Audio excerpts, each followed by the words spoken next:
I think you're right. Yeah. We need it. I can hope I'm making a Base. Everything all in the. Just to be.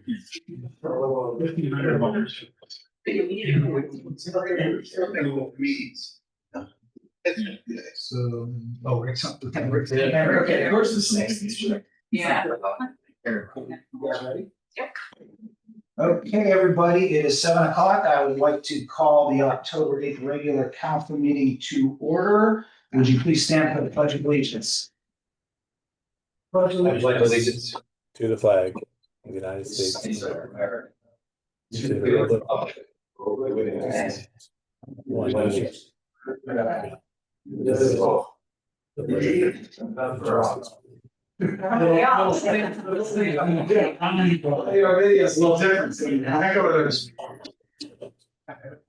Okay, first up on the agenda is roll call. Sharon, would you please call? Mr. Evans, Here. Mr. Fish. Mrs. Irish Glass. Here. Mr. Yankee. Here. Mr. Richmond. Here. Mr. Vincent. Here, Okay, thank you, Sherry. Second order of business is reading and disposal of the journal. I did have one small thing, Sherry, it's just more type of Mr. Mayor Spencer gave an update on collaborated. That's the second paragraph on page 2. Anybody else have any other edits to the minutes? Yes. A little one, it may not be politically correct. Page 8 on the bottom, I'm referred to as Miss. Sorry. I don't remember my wife. I'm glad you saw that thing, Mr. Fish. I have a similar one on page 4. It's Mrs. Arietta, I think. One of this instead of Mr. Oh, well. We're And switching. then under the Road and Safety Committee. And then Okay. in the paragraph above that, 1, 2, 3, 4, 5 lines up from the bottom, it says is to put in a leaf sewer. It's a relief sewer, REL. Okay, Yeah. got it. Yeah. I thought that sounded weird. Okay. Anybody else have any other corrections? Okay, I'd like to entertain a motion to approve as amended. Okay, there's a motion by wait, Mr. Richmond. I'm like, wait a minute, a second. Second by Mr. Okay. Thank you, Sherry, would you call the roll? Mr. Everman, Yes. Mr. Fish. Mrs. Irish Glass. Yes. Mr. Yankee. Yes. Mr. Richmond, Yes. Mr. Vincent. Yes. Okay, next up on the agenda is action upon any matter which any resident may wish to present to council, and residents or people in the audience. And this evening, we have Ms. Sandra Williams here from Spectrum, and she would like to address council. So I'd like to invite Mrs. Williams to address us. Thank you very much. Mayor Spencer, President Emmerman, and members of council. My name is Sandra Williams, and I am the Director of Government Affairs for Charter Communications, doing business as Spectrum. Thank you for the opportunity to come before you tonight. Charter serves more than 2.8 million customers in nearly 2,000 Ohio communities, and we employ more than 6,500 people in Ohio. Spectrum recently became aware of the village's recently released RFP, Fiber to the Home RFP. I am present today to provide you with background information on the services that we offer and the billion-dollar investments we are making in Moreland Hills and throughout Ohio. Charter Communications announced in 2023 a nearly $1.25 billion investment in Ohio through its company-wide network evolution project and broadband expansion commitments. The investment will enable the delivery of symmetrical, gigabit, and multi-gigabit speeds across the state and other customer benefiting projects. Funded 100% by Charter, the company is investing nearly $500 million in a network evolution project that goes toward what's existing right now within our infrastructure. We are also upgrading our DOCSIS 4.0, which will enable us to offer symmetrical multi-gigabit speeds over hybrid fiber coaxial networks. The Village of Moreland Hills upgrade is tentatively scheduled to begin in February of 2027, and scheduled to be completed tentatively in April of 2027. Again, these are tentative dates. The national project will also give Charter the ability to provide 25, 50, or even 100 megabit speeds for high bandwidth users with fiber on demand across the majority of our footprint, which is 41 states.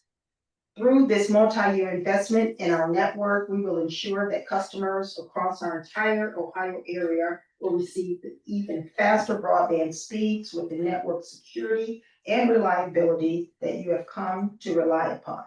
Mayor Spencer, members of council, that concludes my presentation. I would be more than happy to answer any questions you may have.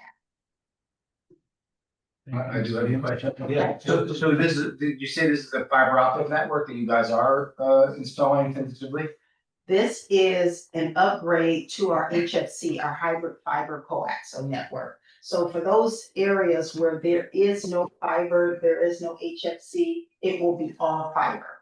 But for the existing network, we will be just upgrading that, doing DOCSIS 4.0, upgrading the fiber that goes from our hub up to the street before it gets to your house. But from your house, from the street, that will still be coaxial. So, okay, so when you say fiber, that means fiber optic? Yes. Okay, so you're gonna be putting fiber optic along the streets, and then it would be the resident who would have to get it from their house to the street. Yes. And that'd be through you guys that they could contract for that? Yes, we currently have fiber that goes to the street already, but we're making it faster. We're making it higher speeds with the 4.0. So right now, the way the system works, we have a hub in this area somewhere, and then from that hub, it's all fiber, right? And then from the hub, whether we go underground or whether we go aerial, that is all fiber. But when it gets right outside your home on the poles where we attach, that becomes coaxial. And coaxial goes into your house. Now, if a resident wants fiber in their home, they can easily pay for that and we will put it in. But our old way of doing business is HFC, And what's HFC? hybrid fiber coaxial. So it's hybrid, it's fiber and then coaxial. That's why they call it hybrid fiber. So it's a mixture of both. Okay. All fiber from the hub to the street, to the utility pole or underground, and then coaxial coming in your house. So let's say, so down all of our roads right now, it's even look at the subdivisions or just the major roads? Wherever we have cable service, internet service, yes, it's like that everywhere. So if I wanted to right now pay for fiber optic from my house to the pole right in front of my house, then we would already have access to fiber optic and those speeds. At the pole, what you would be paying for is to pull that fiber into your house. Okay. But yes, you can order that right now. Oh, okay. You have to pay for it. Yeah. But yes, you can order it. There are a lot of people who have businesses who say, I just want all fiber. I don't care. And they'll pay $5,000, $10,000 and just run it to their house because they have a lot of businesses in their house. But yes, you can do it. Most of the businesses, if not all the businesses, have fiber coming into their business. Oh, well, thank you for that. Two questions. One, do you have a cost per foot for the fiber to the house? Are you talking about the first question? Second question, you mentioned 25, 50, or even 100. But what are you projecting now to be the maximum speed without the individual running fiber to their home? The fiber that runs right now can go up to 10 gigabits. Okay. And it will be the same, but when we upgrade and put higher speeds into our system, the network evolution, and change the DOCSIS program, because DOCSIS 4 is what helps us get it up to like 100 gigabits for people who need that kind of speed. So it will be the upgrade that will take that speed up further, faster. And would there be a different cost for the different speed? There is a different cost for a Alternatives. different speed, but Spectrum's cost across our 41 state footprint is all the same. So whether you're in New York, whether you're in Hawaii, or whether you're here in Moreland Hills, the price is gonna be the same. And thank you, and I'm sorry, do you have, at the moment, do you know what the cost, if I said, okay, I'd like to run fiber to my house, is there a per foot cost that you have for It that? depends on where you are, how far they have to go. What would happen is I would call our construction manager who works out here, and he'll look at your house and look at where the pole is closest. And then he could give you a price. We can give you a price right over the phone. If you like to do that, I'll give you my card, and then I'll have Emil run the number for you. How about, I'm sorry, but I'm just trying to guess, not just for me specifically, but is there a typical range? No, Nothing's typical. It really Okay. all just depends. Okay. There was one area, it wasn't here, it was in Pennsylvania. A guy called and he wanted it.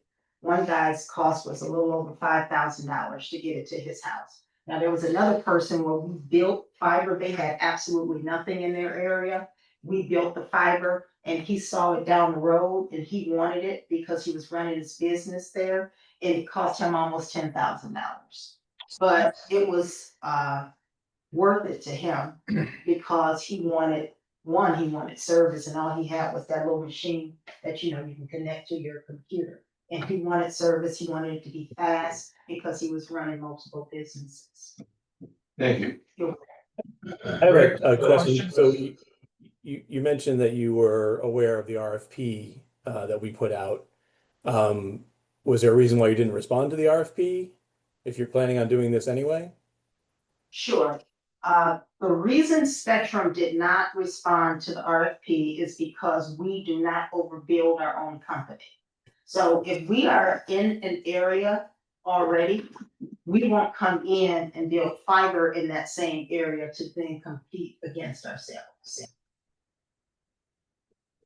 But if you were able to provide a service at a lower, for instance, if you were able to get fiber to the homes because you already have it on the street, I would imagine that your cost to do that would be very competitive compared to others who don't have fiber already in the street, as you're saying.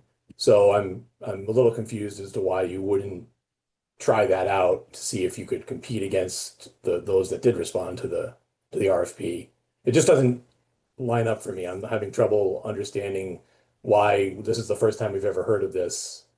And even as a customer of Spectrum, I've never heard of this, that this was even a possibility. I would have looked into it, I think, because my service, frankly, at my house is not great with Spectrum internet. So I'm just, curious, what would be the cost if you were to, I mean, and not 5,000 per home, it's got to be less than that. But if you were to come in and we said, we want 100% coverage in Moreland Hills, and the folks that wanted to sign up, assuming 60 to 70% of them wanted to sign up, what would that cost Spectrum to do that?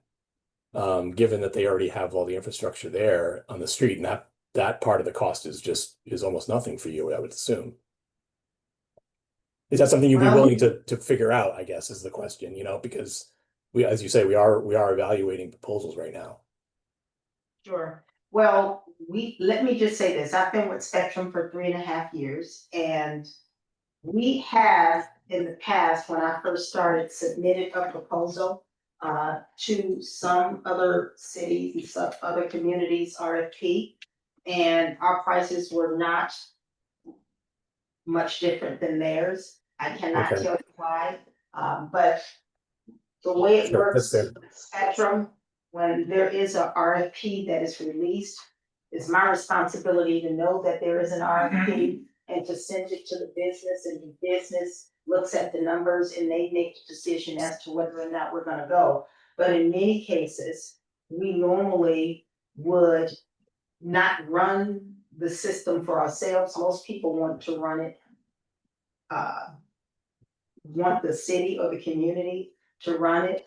And one of the things I've saw in the past is that the community wanted us to run the system for them, right? So it wasn't like Moreland Hills has its own fiber company, you're running it, you're taking care of it, you're collecting the money from the residents, whatever they pay to maybe offset the cost that is gonna be requested from Moreland Hills. We already have the cost. If there was funding available that you had, like some communities where we say, we don't care if we have to collect it, we want our own system, just build it and we'll take care of it ourselves, then that's another situation. But what I've been told from the business and what I've been telling people is that we don't compete against ourselves. We're not gonna build a company, run it, and then compete from Spectrum's system to Moreland Hills system in the same community. That Spectrum running two systems in one area, and again, competing against ourselves. So that's. Just to clarify, I'm sorry. Mhm. So just to clarify what you're saying that you would still have existing regular coaxial customers. And so if you put in fiber, that's the competing against yourself part? I'm having trouble understanding what the competing against yourself part is. Because our fiber would not go anywhere. Our fiber would still be aerial or in the ground. It's not like Spectrum is just gonna shut down everybody here just because Moreland Hills requested all fiber. I guess I'm just not understanding the competing against yourself part. What do you mean by that? I mean, so let's just say that Spectrum did come up here and we competed for the RFP and we won.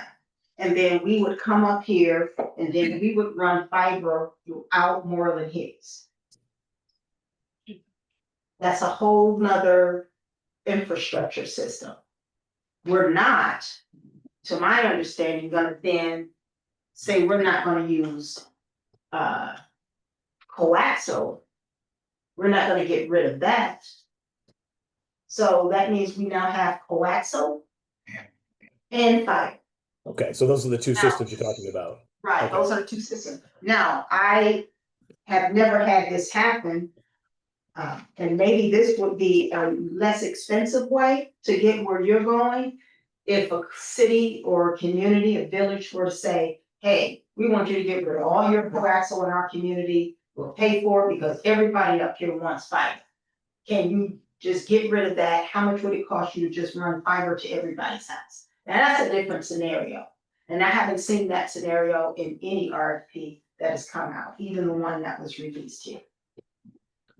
For us, it would be more make it available to every house and then let the homeowner choose if they want it. And so it would be a process of you making that available and us making it known to the residents that it's available, and then they contacting you, having it done, and then that would be the period of time of construction of having that done. And so it would be, and that's sort of how it's set up in our RFP is, we expect that every house is passed with the fiber in the street, whether it's underground or aerial, and then the customers would be raising their hands and saying, I want it. And then those customers would get hooked up by the proposers. So I know we're probably running out of time here, so this is probably more detailed than we have time for.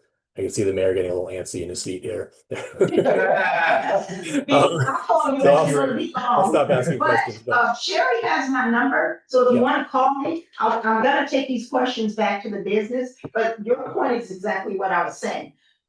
The mayor could say, I'm cool with my coax, and then the council president could say, I want fiber. So it's like, yep, we come to this house, we're not going to that house, and either we make money off of the new business because we run fiber to the homes because there's fiber already on the street. That's not what we're concerned about. We're concerned about fiber coming into the house. It's, Got it. question, is fiber currently available through all of Moreland Hills? There is fiber to the street, so it's either right in the right of way, if we go underground, and I don't know if we're aerial or underground, but if we're underground, then it's right wherever we stake the yard. If it's aerial, it's on a pole. But Okay, if the fiber comes from our hub, it goes to the nearest pole, and then we pull the wire back to your house. so if we had a map of Moreland Hills, every house currently has access to. Yes, we check. 100% of all the hills is covered. So why wouldn't you, Rick had asked, why wouldn't you respond to the RFP, because you have half the cost already taken care of, if not more?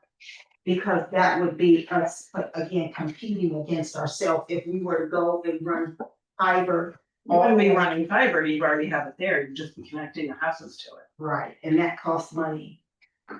What, So that would be the proposal. Right, That would be the proposal against the other two. So that's what we're looking for. I will take that back, but that's not what our business leaders read. They want a new system in Moreland Hills. And if that's not the case, and all you want us to do is run fiber to every home, then that's a whole nother scenario. I don't think we were aware there was fiber out on the poles. Yes, you know, that's, so that's a different scenario that, Okay, you know, we weren't aware of, so, but it fits finely into what we're asking as a competing proposal. I'll take that back to them and find out. Okay. And if you don't mind, is there funding available for the project, or is it on the company that wins the grant? Or I think that really depends on what the proposal is. Oh, We have not authorized any funding, but Okay. we're gonna have deliberations about doing so. I'm more than happy to take that back. I'd just like to ask one last question, which is, it says that you're gonna be making these investments from February 27 to April. Yes. Is that a committed funding right now? Yes, Or that could that is. change, or is that certain? That is certain. We've already started upgrading in certain areas. I believe Cincinnati is completely finished already. And other parts of our 41 state footprint has also been completed. They have a timeline on when they're getting to each community. So as soon as they finish one community, they move to the next community. Okay. That money was committed in 2023. We had a press conference with the Ohio Chamber in Columbus in, I believe, October, November 2023. And then we were up in Akron where we met with the leaders in that part of Northeast Ohio, just to make them aware of that. Thank you, Ms. Williams. I appreciate it very much. Thank you all for your time. I know I went a little bit over, but I'm gonna. It's important. Council any questions, it's understandable. Thank you so much. Thank you. Thank you.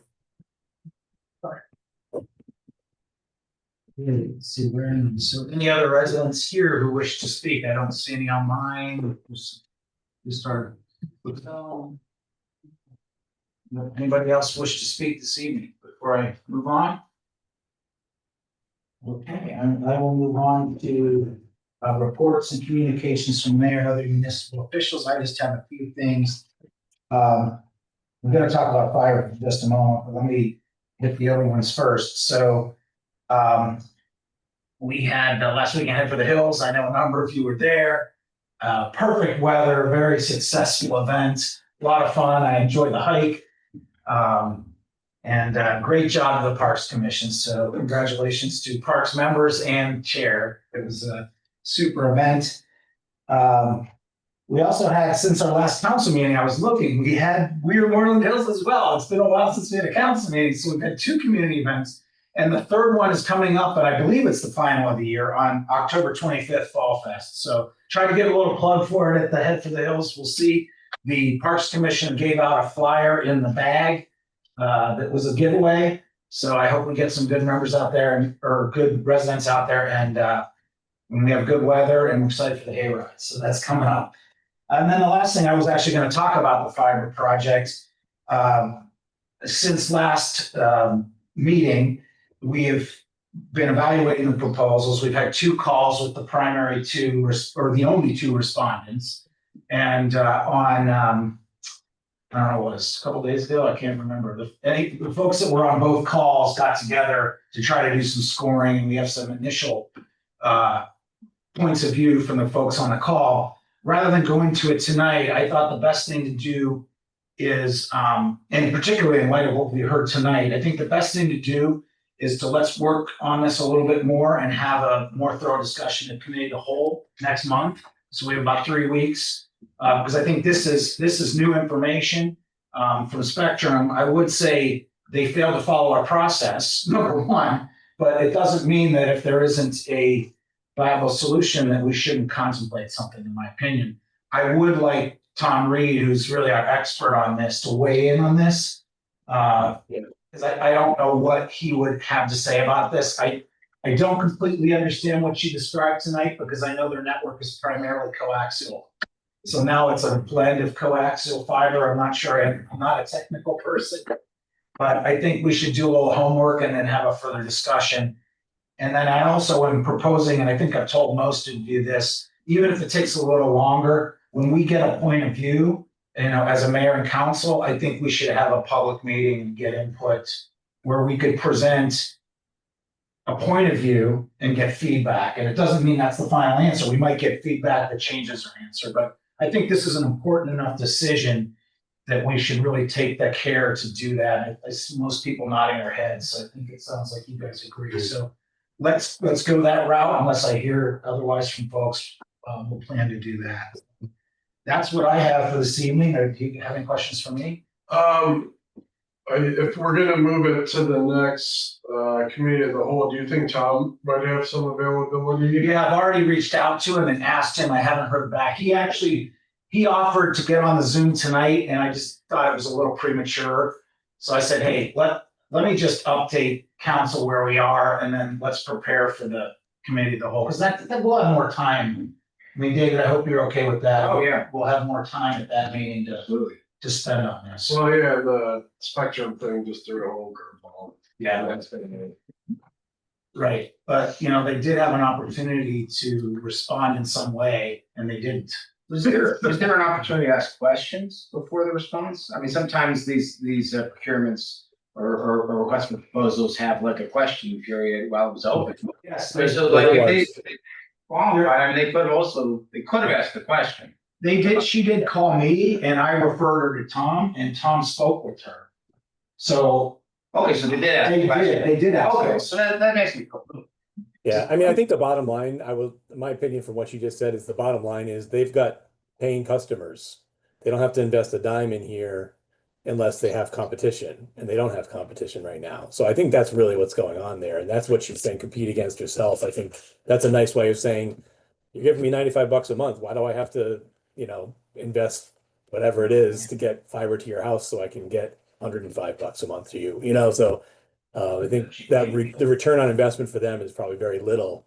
So, But not to go too deep into this conversation right now, but if we do go with somebody else, and now we know that fiber, or the Spectrum has fiber, now we have 2 services, so there's actual competition. Exactly Yes. right. Which is- Yes. What I really like. So that could be a pretty big positive. It exactly. would be nice to bring in some more competition. Right? Exactly.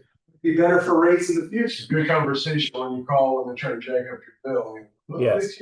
Yeah, Exactly right. especially if the estimate for 1,200 some odd household total would be less than the total that AT&T or the other provider were. Yeah. We're looking for the infrastructure. No doubt Right. about it. Interesting comparison. It's a fiber to your house. It's a lot. Okay, well, more to come on that topic. Thank you, council. I will run down the rest of the other municipal officials' reports here, starting with the chief. Chief, do you have something for us this evening? Couple quick things. Got a call from Lally today that our new engine for 4932 is in. It's going to be back to us by the end of the week or early next week. That's of no cost. It's going to be a warranty related issue. So that's good. The other thing is all the new computers have been installed and they're up and running. So that's another good thing. And even better is we have waiting to swear them in, but we're looking to start new officers. Brad Hathaway, October 17th, swear them in, and they get them on the road starting October 20th with his training. So, and we have another one that's going for psychological CVSA. So we're making some headway there. Congratulations, Chief. Well done. Well done. I'm looking forward to having another. We are officer. too. Hopefully to see one of We are us. too. I think Prashant and yeah, agree. Outstanding. Anything else? No, Any more questions for the chief or any questions? Okay, next up is our service report, Mr. DeWater. Well, I'll start off by saying thank you, Mayor, Council, all the residents from the service firm for supporting the calamity. Thank you. Again, turned out well, except for some minor issues. But we want to thank you for doing that. Going forward, we started pavement patching on side roads and that. Easton's been ground out, completed.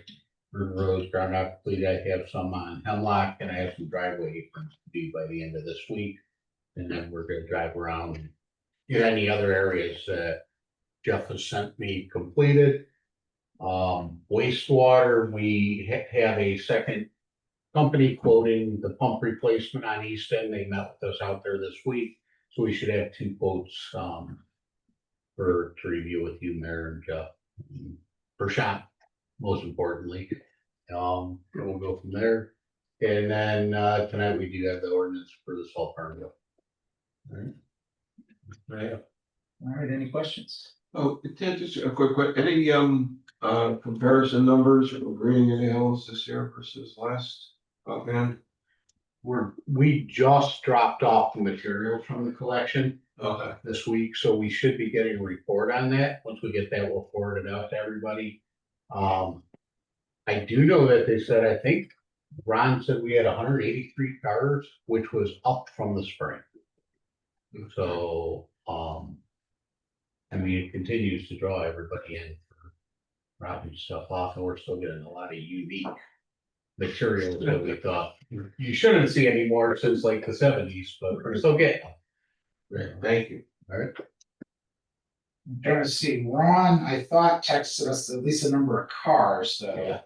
Do you remember what that I was? think it was 183. That sounds about right. Which sounds like a healthy number to me for the Yeah. fall. It's usually the spring is larger, I thought. Yeah, I think maybe last fall we might have had like 80 something cars. It was under 100, I know. So we had a lot more. It seemed like it was more, yeah. And one guy did drive through 3 times. Yes, that's all right. And I was out there with a bunch of you guys and we had people thanking us for doing it. Saying they really enjoyed this, they really appreciate it. It was really a nice event. Good service for residents. That's great. Well, thank you, Ted. I appreciate it. Let's see, Mr. Filarski, engineer report this evening? Yes, give me a second here, Mayor. I'm on vacation. I'm trying to do this on my phone, which I don't normally do.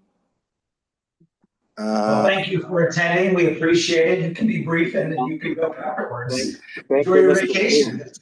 Yeah, thank goodness for Zoom. I have 3 items I'd like to address. I'm sorry, I can't get the camera working, apparently. But anyway, number 1, thank you for the Head for the Hills event, everyone that worked on that. I just have to give a shout out to some of my staff members who work at Chagrin Valley Engineering. Colin Scahill won the men's for the 2nd year in a row. And Savannah Cole won the women's. Both work at Chagrin Valley.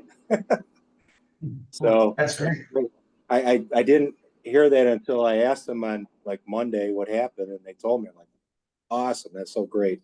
So I'm very happy that, and we had a few other runners in there too. So it was great. Thank you for that event. The other thing, kind of off the cuff, regarding the fiber optic. I haven't been involved in discussions, but I'll tell you what I know. The representative from Spectrum seemed to intimate that there was fiber available in the village. Unless it's overhead, there's very little underground that's available right now. I know of one permit I issued in the last 3 or 4 years that Spectrum put in on Falls Creek. But other than that, there's not a lot. There's other providers coming in. I know AT&T is, we gave a permit. They're running it on West Juniper and Burnwood, sorry. So there's other providers coming in as competition, spending the money to put in the fiber on the street. And then they'll be running it to the house when people sign up. And I know in other areas that I'm involved in, AT&T is getting pretty aggressive in putting that fiber in the ground along the streets. So just wanted to throw that out there. The last thing I have is regarding legislation. You have one thing on the agenda regarding an agreement with ODOT. ODOT is going to resurface the South Woodland throughout the whole village. They're actually going from our West Corp line all the way out to County Line Road. I call it a mini resurface. I think they're getting a more aggressive approach to maintaining their surfaces on their state routes and communities. They're going to come in and do a 1-inch mill. So they're going to grind off it 1 inch and a 1-inch fill. So they're going to put 1 inch back of a polymeric asphalt. So a little asphalt with some polymer chemicals in it. So they're going to be doing that coming in next year to do it for no cost to the village. And that's what that legislation is for, to basically say, yes, please come in and do that. So it's all good for us. And that's all I have. Thank you, Jeff. Any questions for? Yeah, I do. Engineer, go right ahead. Jeff, how does that work with the drainage issues on South Woodland? I mean, is there any way we can use this to our advantage, or are those otherwise the drainage issues? I'm going to give them some feedback on, after I talk to Ted about which areas have some ponding there, so they can maybe do a little bit of grinding, like use a scalpel more, I guess, if you want to say it, to kind of make it drain better to the catch basins. Thank you. You're welcome. Okay, thank you, Jeff. Much appreciated. Next up is a finance report, but I do not see Mr. Shaw. I understand he's in Morocco, so we may not have him this evening. Mr. Shaw, are you there? I do not hear him, so I do not think he is on this evening.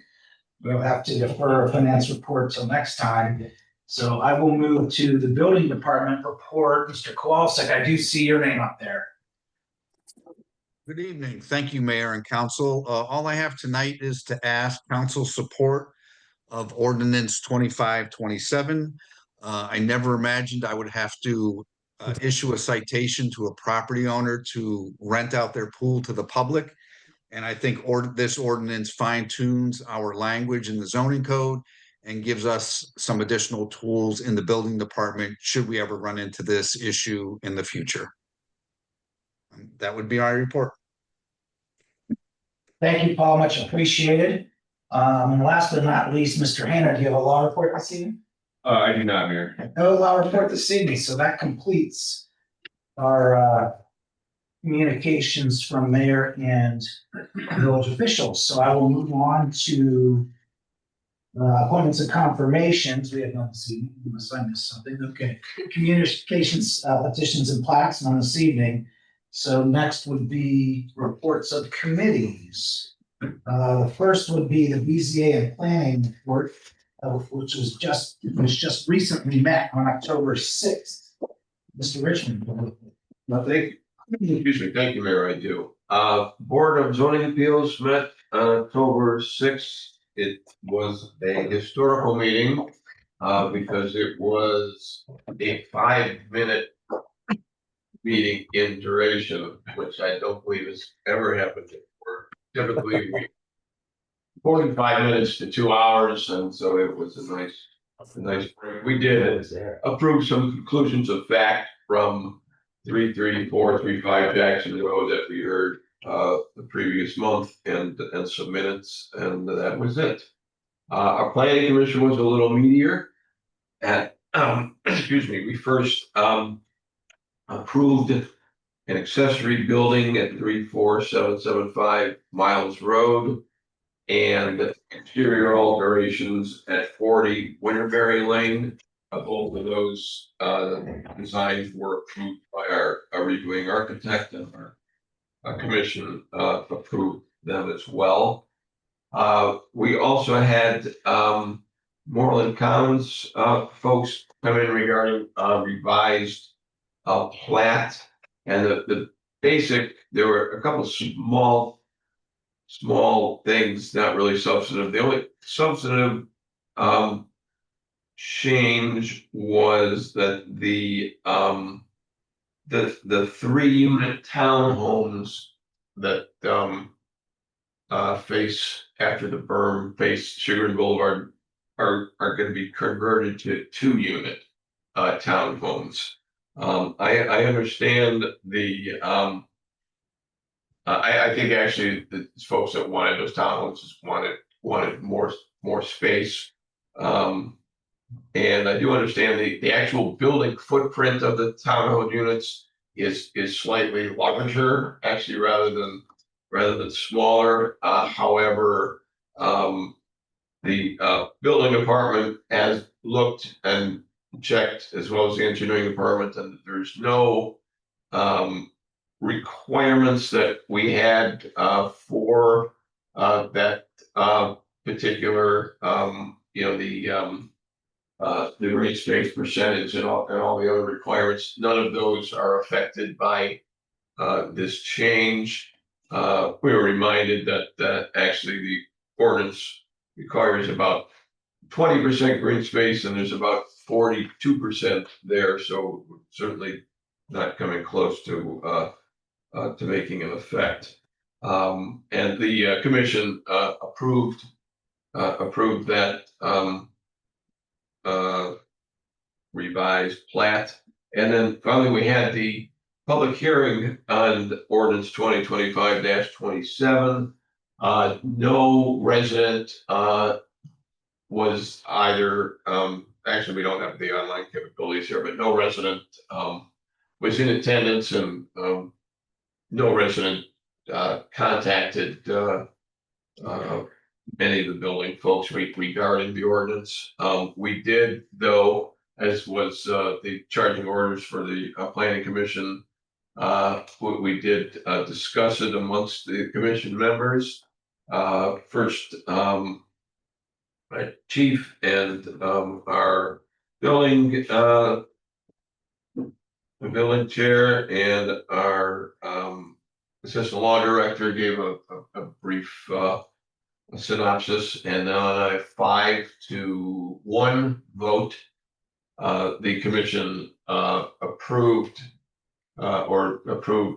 recommending, made a motion to recommend that we approve the ordinance as is. The one member that that voted against recommending it had just one concern. They didn't have any concern regarding the use of the language of private residential pool or prohibiting the rental of swimming pools. Their only thought was the third part of the ordinance prohibiting items from our use ordinance, or those items that aren't permitted being deemed prohibited. They thought that might be too vague, but our assistant law director, Mr. Tsunagi, did explain that they have been, and I believe Bill as well, were surprised if we didn't have that ordinance on the books that makes that distinction. I understand that by the common law that presumption already exists, but codifying it makes eliminates really any doubt, and eliminates the possibility of folks wanting to come and try and, or drastically reduces the possibility of folks wanting to come and challenge it in court. Not only is there a past decision of a court, but it's within the letter of the law on the ordinance. so we did explain to the one individual, that, and we did have some discussion back and forth, but, the individual still felt that way, but, bottom line is, the commission approved is, makes a recommendation to approve that ordinance as drafted. Thank you, Mr. Richmond. Any questions for? I just have one question, and maybe Bill's the right person to answer this. Is the adding that any use that's not expressly permitted is considered prohibited, is that common in other level, other village municipalities or different, It is, I guess, I'd feel more comfortable saying it's not uncommon, and it is sort of the default rule as well, as Mr. Richmond said. And if you think about the task that would face a municipality, if you had to anticipate and prohibit each use that someone creative might come up with, especially now with online facilitated uses, that would be pretty daunting. And so this provides a safeguard for the village. We believe, as Steve said, that law already provides this, but it's helpful for folks when they're wanting to understand what they can and can't do. I think to see that written in the code. Yeah, can we explain also this, this deference, or this deeming, it's only with respect to our, zoning permitted use ordinance. It's not, I think initially the one individual thought that, okay, perhaps all ordinances within our code had that same deference, which would be vague and problematic, but not so with a specific zoning permitted use statute that is written that way, as Mr. Hannah mentioned, almost universally. so I should scrap the plans and put a roller coaster in my backyard. Yeah, right. You're probably not because, Yeah. well, and I agree, you can't, and I did have a discussion with this individual, and you can't write code for every possibility, and I could see if there was something someone wanted to do and they brought it, and, that would give us an opportunity to talk about it. Correct. Versus, and yeah, maybe that's a totally acceptable use, and let's talk about it versus just doing it and saying, well, it's kind of the, asking for forgiveness and not permission. So, Yeah, I mean, there's certain things that are, you have to, common sense tells you that it's okay to have your kids have a lemonade stand at the bottom of your drive. But common sense, on the other hand, says it's not okay to be renting a pool out to 100 strangers. And in between, I think there's more instances where common sense will control, and where there really is a question. That's exactly right. To call the building department and say, hey, is this okay? All right, well, thank you, Mr. Richmond. On the facilities, there was a meeting on September 30th. Mr. Vincent, do you have a report? I do a brief one. Minutes will stand as written. The only thing I would highlight is we finally do have a quote that we're going to move forward with for the gutter tape repairs in the police station. Mr. DeWater did a good job of it, and Prashant of analyzing the other quote we got. It seemed lower, but if you read the sort of not even fine print, I'd call it just the rest of the print, it sounded like it could escalate quite a bit over the quote with Agresta, who is the one that originally quoted us. So that's moving forward. And then I just want to highlight, we do have a like we said, ordinance on the salt barn today, so I won't talk about that part of the discussion, but we did have a companion discussion about expanding the salt barn capacity a little bit and how we might do that. And so Mr. DeWater agreed to look at sort of the last 5 years of excess salt that we've had to store to get an idea of how much space would be required, as a way of kind of planning for the future. And then if we were to add on, it would be sort of, Mr. Filarski said it would sort of be to the side of the salt barn that's there, kind of an add-on kind of thing. So that's just sort of an interesting point for the future, I guess. And that's my report.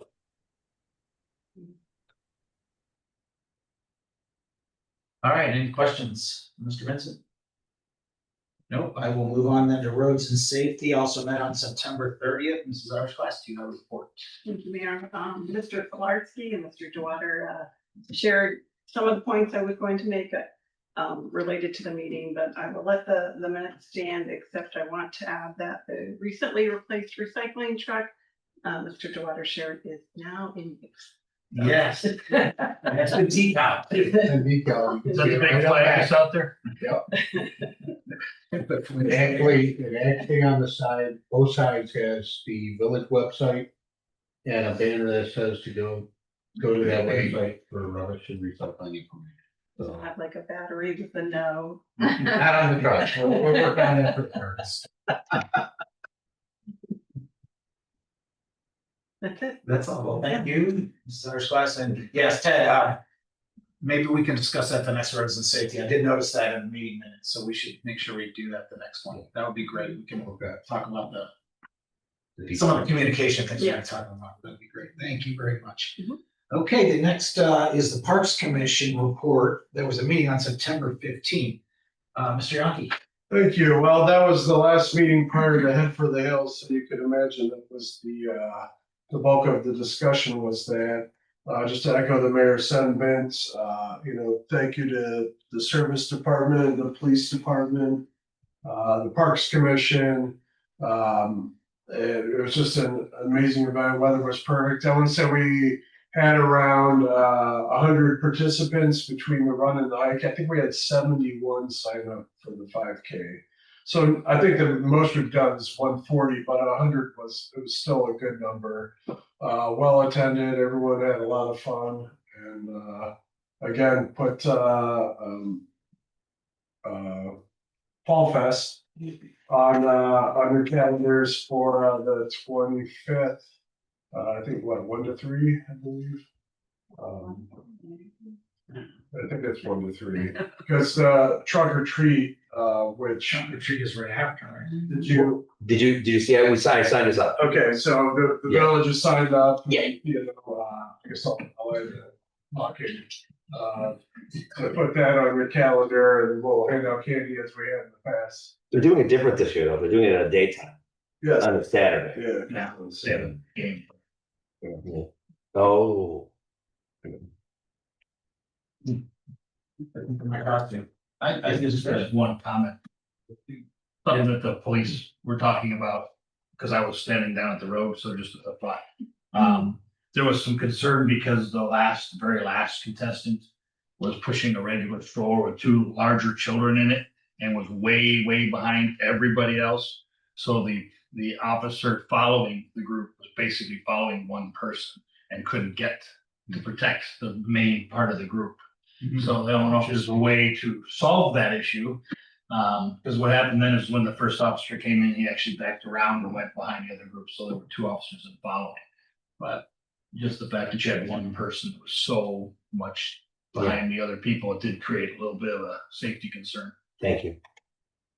I just wanted to add one other kudos besides the run and participation, everything, which was great. It was just especially cool and appreciate whoever added this was to have Tim Garfield I was able to talk history of Moreland Hills and President Garfield with the great grandson of President Garfield, and walk the hike with Charles Lane, the former owner of of all the acreage there. So it was just kind of especially cool on top of everything else that normally goes on there. That's excellent. Agreed. Yeah, I will pass that on. So I think it's just, we've done it, I think this is our 6th year, I want to say. I think the first year was COVID. We had everything planned, and then just did the virtual race where we had set up around through the metro parks, and it was a 5K. People could report their time. But I think it's our 5th year, so we've got it down pretty well. But yeah, always looking for enhancements. And I hope people noticed that did the hike noticed the trail improvements. The funds, the gravel, the stone that was laid down, those were from proceeds of previous head for the hills. And many members of council, you know, we're always looking for ideas on ways to use that. The rough estimate is we made about $5,000 to go to the Parks Fund. That's great. For this, thank you, George, and his donors for that as well. But I'll have, once we have our wrap-up meeting, I'll bring some more details to council. All right, well, thank you, Mr. Donkey, appreciate that. Last up is the DAIB Commission that met on September 16th. Does Mrs. Glass or Mr. Richmond have a report for that? Mrs. Glass, you do? I was there. Thank you. Yes. They also spent a good amount of time reviewing the We Are Moreland Hills event and just, you know, looking at attendance numbers, which according to Lori, she had given out over 100 name tags. So I think they felt the attendance was a little low. So they had a lot of discussion about figuring out how they might be able to improve that next year, whether it's a, you know, Saturday or Sunday date, changing the time, those sort of things. The food truck did well. They had some great feedback on the music. So, you know, right now they're just kind of looking at that piece, you know, whether it would be a different day. Because fall is so busy. But they also discussed if the Orange Thunder collaboration would be an annual event that they would participate in. Not sure yet, but would like to. The website's up and running and it looks really good. It's got a lot of compliments. Very good. October 9th is the next book club. So tomorrow, Accidental Anchorwoman at Orange Library. I've heard about halfway through. It's a really good book. I'm not sure I'm going to finish it by tomorrow night, but I'm going to go and listen to the author. They discussed the year-end report and what they what that may look like this year. They didn't come up with any final determination on that, but I emphasized, you know, remember, voluntary. Yes. Clear that up. And then they had a couple questions that they asked me to bring back. One of them was around being able to possibly procure additional funding for signage for We Are Moreland Hills. And then they had a question for Bill Hanna about if all the commissions are covered under the DNO. Question. Insurance, do you know? Yeah, I guess, is that the No. liability insurance? There's a director. Directors and officers. So I would have to look at the policy. I can get that from Mr. Shaw. Okay, so, yeah, if you could just, you don't have to forward it back to me, but maybe Todd Steele Sure. or Int or Lori, Okay. that came from them. I'd ask, I didn't know. It seems like a really logical question, but I'm not sure I've had it before. Agreed, and that's it. I don't know that DNO insurance would apply to a voluntary group, but maybe our liability or general liability. Yeah. The DNO policy is generally for directors and officers, senior officers of the company that Right. commit some type of And in this case, illegal act. in this case, they would be covered by the village's statutory responsibility to defend and indemnify, which is Right. in most cases gonna serve as that, you know, protection against a claim. Right. But yeah, we can certainly. Okay, thanks. Any questions? I did have one comment with We Are Moreland Hills, and you know, another great event that we do. You know, happy to have it at the park and just great people. Food truck was phenomenal. I got some ribs and we were really good. And enjoyed the cornhole tournament. Mr. Fish and I, we won the cornhole tournament. Congratulations. That was a lot of fun, magically somehow. So, but yeah, no, this is a great event. I did appreciate too, at the high school, they put flyers on cars the night before because it was a football game. But I think that's a great idea. We're gonna take that to the Parks Commission as well. To try and do some signups. So. All right, well, thanks, everyone. That concludes reports of committees. Oh, Mayor, I'm sorry, excuse me, did you want to do green? Oh, wait, did I miss that? I didn't. I can do a very quick one. Okay, Mr. Richmond, please, I apologize. No, not a problem. Green Commission met on September 3rd. You have minutes, there's a explanatory about the quick brief, Matthew, the new member Matthew Spaniel was welcomed.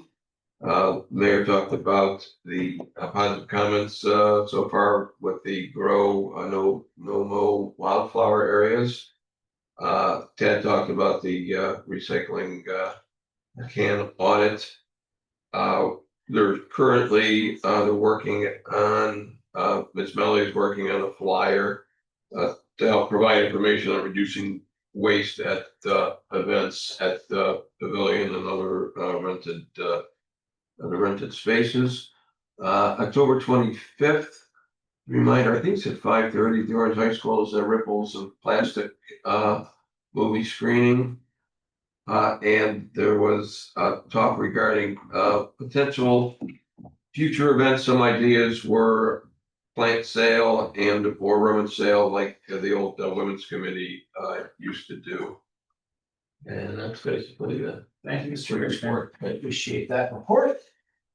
Okay, let's see, next up, we have no bonds or contracts or plats this evening, so I'll move on to ordinance and resolutions. First one up is 2025-27. I believe this is the second reading of this ordinance. Well, I need to read the whole thing because it's the second to read all. The whole, or can you read the title? The title? Sure. Okay, title's a little long, so bear with me. An ordinance amending section 117103 swimming pools of chapter 1171, general use regulations, chapter 1323, swimming and other recreational pools in subsection 115103F, schedule 115103 permitted uses to clarify that private residential swimming pool rental is not permitted, in enacting new section 1121.17 of chapter 1121, providing that uses not expressly permitted by the planning and zoning code are prohibited, and declaring an emergency. Again, this is the second reading. Mr. Richmond. Thank you, Mayor. So as you all know, we've experienced safety, noise, nuisance, and other issues that we've experienced come our part and parcel with rental of swimming pools and or other amenities that are at a residence, and that helped spur an ordinance that is 2025-27 that clarifies what we already believe to be the case by law, but helps eliminate doubt by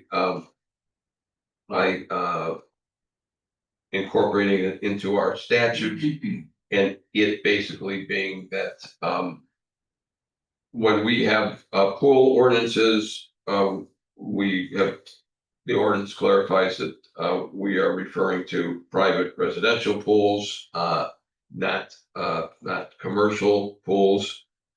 The second, that rental of private residential pools are not permitted. And then finally, the amendment of the permitted use ordinance that deems those not specifically permitted to be prohibited. We did have, as mentioned, the Planning Commission public hearing. No resident made any comments, and the commission voted to approve as drafted. So I would make a motion to put the ordinance 2025-27 on the second reading. Do I have a second? Second. Okay, we have a motion and a second by Mr. Ammerman. Any discussion? I think we've had a lot of it. Okay, Sherry, would you call the roll? Sure. Mr. Emmerman, Yes. Mr. Fish, Yes. Mrs. Irish Glass, Yes. Mr. Yankee, Yes. Mr. Richmond, Yes. Mr. Vincent. Yes. Okay, thank you. Next up is ordinance 2025-34, an ordinance to consent the Ohio Department of Transportation's project to resurface South Woodland Road from the West Corporation line to the village of Hunting Valley and the village of Moreland Hills East to the Cuyahoga County line in the village of Hunting Valley and declaring an emergency. And that will be presented by Mrs. Archibald. Mayor, Mr. Pilarski gave quite a bit of detail about this project earlier. Just want to add that the state of Ohio has determined the need for the resurfacing of Route 87. The village is simply providing approval for the project in cooperation with the Director of Transportation for development and construction of it, and entering into an agreement or agreements if necessary. I'm assuming those are forthcoming if we are to do that. Is that something that we would have to approve? Mr. Hannah, would we need to approve the agreement or is this enough? This is. Okay. This would be sufficient, says Mr. Hannah. Okay, just wanted, that was a question I had for myself. But the state of Ohio shall bear 100% of the cost of the project unless we ask for any changes, and then depending on if it fits into the scope, whether we would. So, a motion to suspend the rules. Second. Okay, we have a motion to suspend the rules and a second by Mr. Fish. There. Mr. Emmerman, Yes. Mr. Fish. Yes. Mrs. Iris Glass, Yes. Mr. Yankee, Yes. Mr. Richmond, Yes. Mr. Vincent. Yes. Any questions? Sorry, a question, and sorry, to bring it up. And I'm fine as it is, and I guess the more I think about it, I know we do have like a bike lane on Sugar Boulevard, but 87 is awfully wide to begin with. I don't know if there's a possibility to mark that or go over a few feet. I don't know what the cost might be. Mr. Pilarski there. Yeah, I think he dropped off. Jeff, because that's just everything. Because I know it's fair. I mean, and that's I do see a lot of bikers. A lot of people like to drop down. Just a thought I had as we were talking about it. Like I said, if Jeff can ask, I'm happy to vote to support it. And The only difference is like your bike lane streets don't have curbing. 87 has curbing. You might not have a clear skate path. right, Where those bikes would Jeff left ask. right. No, certainly. That can be asked with Jeff for sure. And then again, if it's not just while we have the opportunity, just. Right, motion for passage. Second. Okay, the motion for passage and second by the same parties there. Sherry? Mr. Emmerman, Yes. Mr. Fish. Yes. Mrs. Iris Glass, Mr. Yankee, Yes. Mr. Richmond, Yes. Mr. Vincent. Yes. You notice how I'm not even trying for the seconds this time around? Yeah. That 1 second delay just puts you out of the running, huh? Exactly. And I figure it's a prerogative of the folks The sitting in stove those is chairs. important when it will stall. Okay, next up is ordinance 2025-35, an ordinance authorizing the mayor to enter into a contract with Gridiron Guys LLC for the roof replacement repairs for the village salt barn for the Department of Public Services and declaring an emergency that will be presented by Mr. Vincent. Yes, thank you, Mayor. So the budget for the roof of the salt barn apparently has been there since the 90s. It's held up well since the 90s. I think it was late 90s. If you said that, I don't know exactly when in the 90s, Ted, you said, but long time ago. And so it was budgeted for this year, $50,000 worth of repair already in our budget. We got 3 quotes ranging from roughly $26,000 to $67,000. And we are recommending going with the lowest bid there, the Gridiron Guys, who, according to Mr. DeWater, have done work successfully for us in the past. The only possible sort of escalation of their fee is if they get in there and they find rotted, plywood and things like that, but they gave a per replacement cost for that, joists and plywood, and even if a lot of that is replaced, we're still well below $50,000 budget with that low bid price. So the recommendation is to go ahead with the Gridiron Guys LLC. And with that, I'll make a motion to suspend the rules. Second. Okay, well, motion to suspend the rules, seconded by Mr. Fish. Mr. Benjamin, Yes. Mr. Fish. Yes. Irish Glass, Yes. Mr. Yankee, Yes. Mr. Richmond, Yes. Mr. Vincent. Yes. Any questions before I make a motion for passage? Just is that, did the west side roofing include roofing joists? So, would that possibly be less if we end up needing the joists of the? So, Yeah, no, that's, I believe, well, Mr. DeWater can correct me if I'm wrong, but I believe that was sort of the analysis that was done, that if they take the shingles off and they find a bunch of rotted wood, they provided a cost for that. It was $85 a sheet for plywood. And then if additional joists are needed, it would be a change order, but the quote is half of the budget. And so it would probably not even approach the budget, even if it was needed. That's my understanding. I had one other question. You guys were talking earlier about expanding the salt. Does it make Mhm. sense to roof this thing and then do an expansion? Should we do that first and then put the roof on? Yeah, go ahead. yeah, No, go ahead. Go ahead, Ted. We had that discussion. Go ahead. Yeah, our discussion was, we wouldn't necessarily expand the existing salt barns, we would build a modular block building next to it. Several communities are doing that now, it's cost effective. So when we do our study of what we carry over for salt, let's say we're carrying on an average of 1,000 tons. We could build a modular block building next to the existing barn. Okay. So I can answer that too. So I brought this up during the facilities meeting. And right, well, no, I brought up the idea of expanding, right? And part of it is because I feel like every year there's always this kind of dance with salt, and you have to like predict into the future what the next winter is going to be, and try to make sure you have enough salt, but not too much. But if you order too much, then you're paying carrying costs, which costs sometimes even more than the salt itself, right? Or you're running the risk of running out of salt or trying to budget it too much. So if we expand our capacity, I think it relieves a lot of pressure from the service department. And it also could be a financial benefit, so that we're not in a spot where we have a light winter and now we have to pay an extraordinary high amount in carrying costs for extra salt that you have to take delivery of. Yeah. This type of building makes.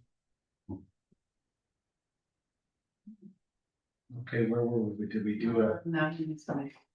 Okay, yeah. Okay, I'll make. If there are no more questions, I'll make a motion for passage. I'll second it. Okay. And it's seconded by Mr. Fish again. Active this evening. That's sweet. Mr. Everman, Yes. Mr. Fish. Yes. Mrs. Irish Glass, yes. Mr. Yankee, Yes. Mr. Richmond, Yes. Mr. Vincent. Yes. Okay, thank you, council. Next up is 2025-36, an ordinance authorizing the mayor and the clerk of council to enter into an agreement with the Chagrin Falls Suburban Volunteer Firemen's Association, Inc. for the provision of fire protection and emergency medical services and declaring an emergency, and that will be presented by Mr. Yankee. Thank you, Mayor Spencer. As you will recall, a few meetings ago, we had representatives of the Chagrin Falls Suburban Volunteer Firemen's Association come and present to us reasons why they are seeking what I believe, and I believe we all agree, is a somewhat substantial increase to what we had been paying in the past. We're looking at, so it's a 3-year agreement. The first year we would pay $667,961.11. The second year it would increase to $748,116.44. And in the third year, it would increase to $837,890.41, which, looking at it, is quite significant. A few of the reasons that they cited, the reasons for the increase is, as we've experienced in the village, is the cost of equipment. Pumper trucks are over $1 million to $2 million. So really, it's a significant investment to replace equipment. And the village benefits from, having more modern equipment. Also, they cited competitive wages. As we learned with our hiring practices, while it might be a great place to work, if you're going to be paid more to do the job, then you might be a potential hire might be more willing to take the higher pay. So that positions them in a great spot to be attractive to hiring better talent, which again benefits the village. So with that, I would like to make a motion to suspend the rules. Second. Okay, we have a motion to suspend the rules, second by Mrs. Sherry? Mr. Everman, Yes. Mr. Fish. Yes. Mrs. Irish Glass. Yes. Mr. Yankee, Yes. Mr. Richmond, Yes. Mr. Vincent. Yes. Any questions? Just one quick one. I mean, as we talked, they definitely have unparalleled, capable and compassionate service, and nobody likes to spend money if we don't have to, but we have to. But the question, can I presume I didn't have the last contract handy? Can I presume that the basic terms other than cost are pretty much the same as they were? Any material changes? My house. No material changes to Okay. the services themselves. Right. Okay, great. Thank you. Anyone else? Right, with that, I will move for passage. Second. No. All right. Ashton, second by Mrs. Irish Glass. Darn, break again. Third. Second two ways. Mr. Everman, Yes. Mr. Fish. Yes. Mrs. Irish Glass. Yes. Mr. Yankee, Yes. Mr. Richmond, Yes. Mr. Vincent. Yes.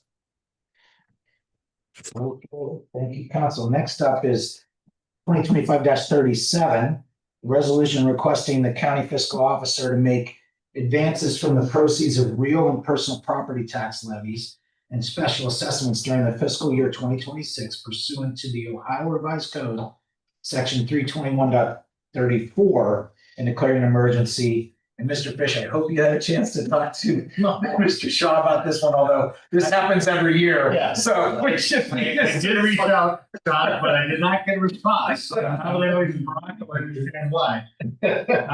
So after looking at Jeanette's notes from last year,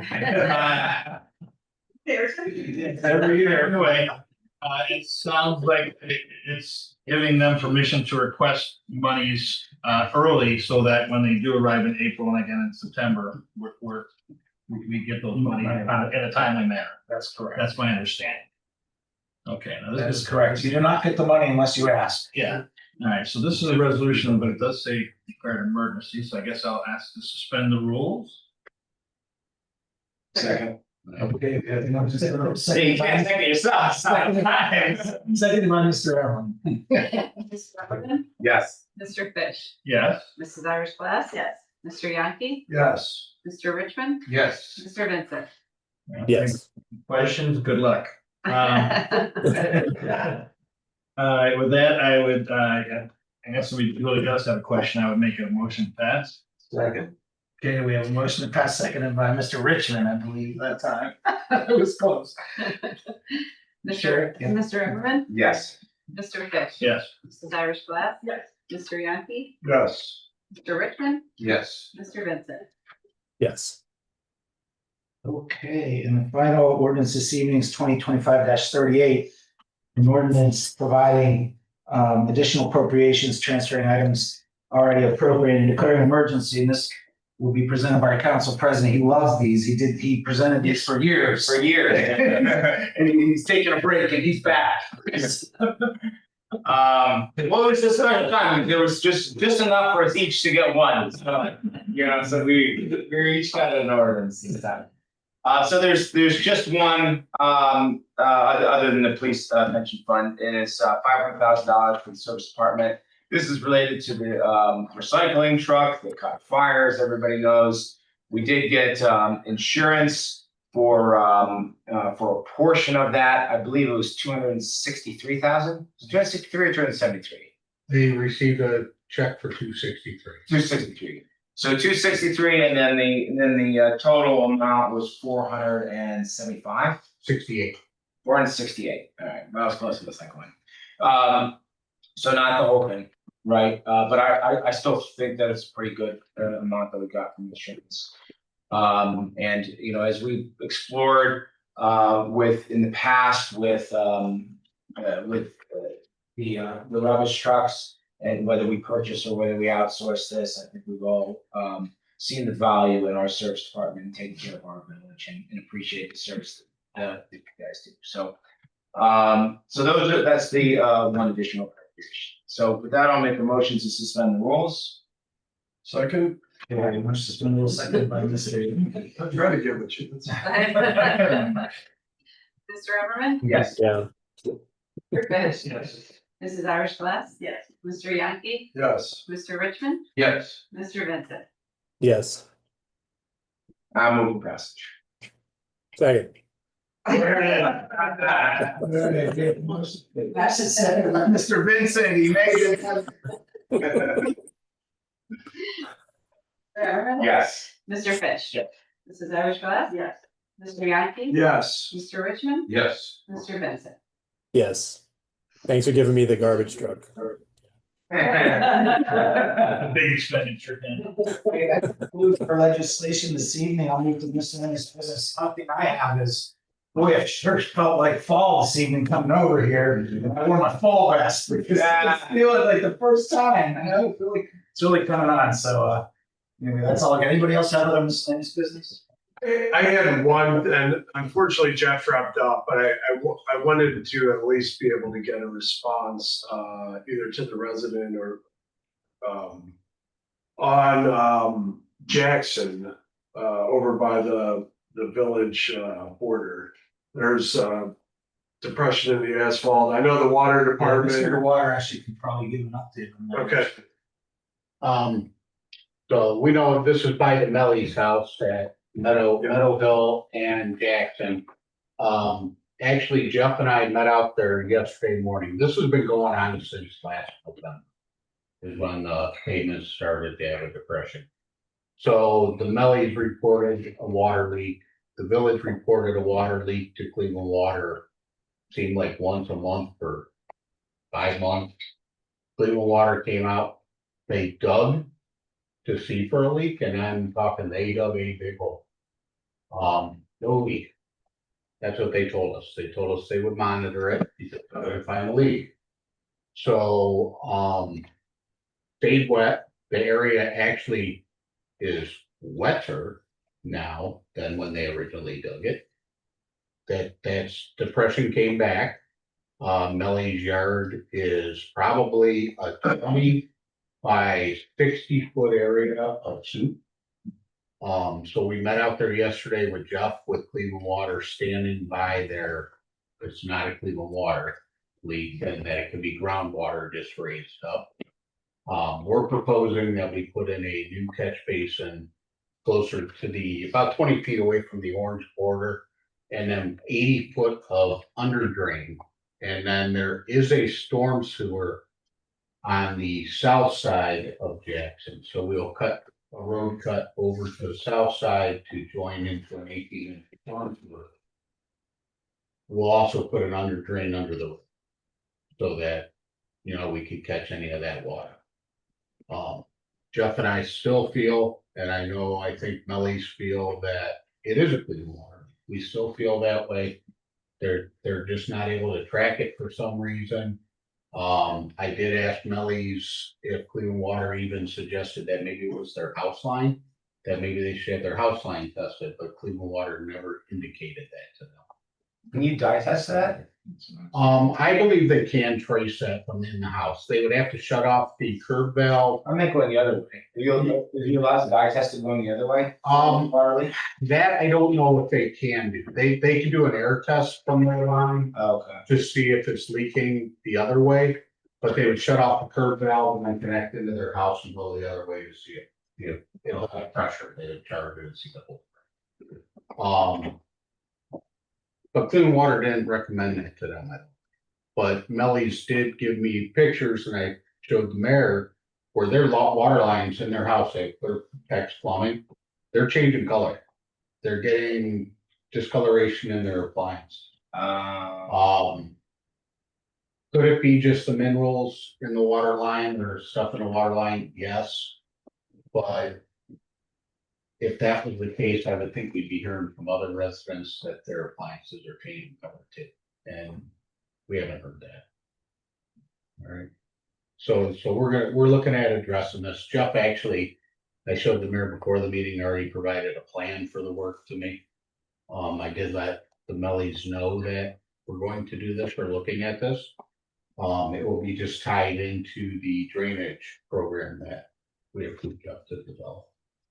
That's where we're at with it, if that clarifies it. No, thank you. Well, and one of the residents who I had spoken to's concerns was the pothole, in the road. Yeah, we filled that today. Okay. We did fill that. Even better, because, it just concerns people were driving around it, and it's narrow there, and, don't want anyone to get hit, so. Yeah, so it's my understanding, not being an engineer, that this will solve the road problem and the wet problem in the Melly's yard.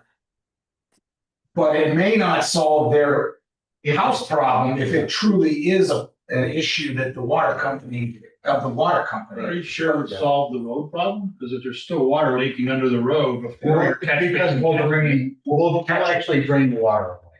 That's what we'll do. Because we'll put in a 12-inch storm sewer plus a 6-inch or. I just meant if the leak is under the road or somewhere. We'll just. Want it still, Yeah, the still water line wash away. The water line is actually in the ditch line. It's just that whole area is so saturated right now. If we can get the water out of the area, we'll be good. But if there is stuff going into their house, obviously it's not gonna solve that. The water, we can't get the water company to respond, and we need to fix our infrastructure. Yeah. Yeah, I mean, I assume Jeff would probably recommend this, but the perforated pipe, if you do have a lot of fines, a lot of sand, creating a sinkhole, obviously that's something's being transported away, as Tom was saying. If you're gonna put a perforated anything in there, you might want to wrap it with a filter fabric so it can't get in the perforated, right? And then doesn't take it away faster. Getting the water out of there is certainly the way to do it, but yeah. Probably a road sock pipe, an 8-inch road sock pipe is what they'll use. Okay. No, thank you. That's one quick question I didn't get a chance to ask when we did the truck ordinance. Did the insurance company, did they revise their award based on the mileage change? Based on the. Not enough. Not enough. They did. They did revise it. We pushed as much as we could. I think it was like $2,700. Yeah. Oh, wow. A lot. It wasn't a lot. Rashawn advised that we accepted it because we did push back. But Yeah. I expected more. Yeah. I could, if you want to know a little bit more about it, talk to you after the meeting. Okay. I'm 100%. I decided to accept that offer. Yeah. Very good. Anything else anyone have? Just a quick question you said you signed us up for trunk or treat. Yes, Do sir. we need to pitch in or buy candy or what do we do? We can speak about that too. Last year we bought all the candy. I went and picked it up. If you want to follow that same, We can give, happy to donate. that's fine. Yeah, all donations are gladly accepted, sir. What night is it? It's a day. It's a Saturday. 3 to 5 in the afternoon. Saturday. It's the same day as the Fall Fest, so That's fall festival. Oh, I'm sorry, okay. 25th, 12 to 3. Oh, okay. Well, Brady, that one's over, 3 to 5. the other one starts, it's a packed day. Oh, and then the night is that Is the movie. Yeah. It's a big day. There's a lot going on. Yeah. I hope I can make them. I think I can. Okay, any residents? I know I see Eric on there. I can't read them. Is it Christabel? Any other residents wish to comment? Okay, I'm not hearing anything, so I would make a motion to end the meeting. Okay. To adjourn? Yes. Okay. Second. Okay, we have a second. Most of us, second. Second, please call the roll. Yes. Mr. Fish. Yes. Mrs. Irish Glass. Yes. Mr. Yankee. Yes. Mr. Richmond. Yes. Mr. Vincent. Yes. All right, thanks, everybody. Thank you. Good Thank you. news. Appreciate it. Hey, Yeah. Me too. Crazy. that's gotta be.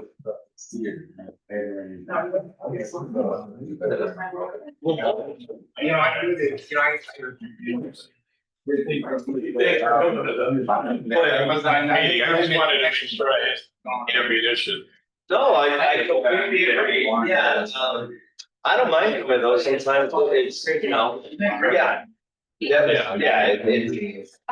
There's certainly was trying to say, but I also think that it's fair. Funny, because it wasn't. Somebody says. So, yes, you know, it's just sort of something, maybe I feel sort of. How did I catch on that? Oh, man. Like, you can't find it. We're watching.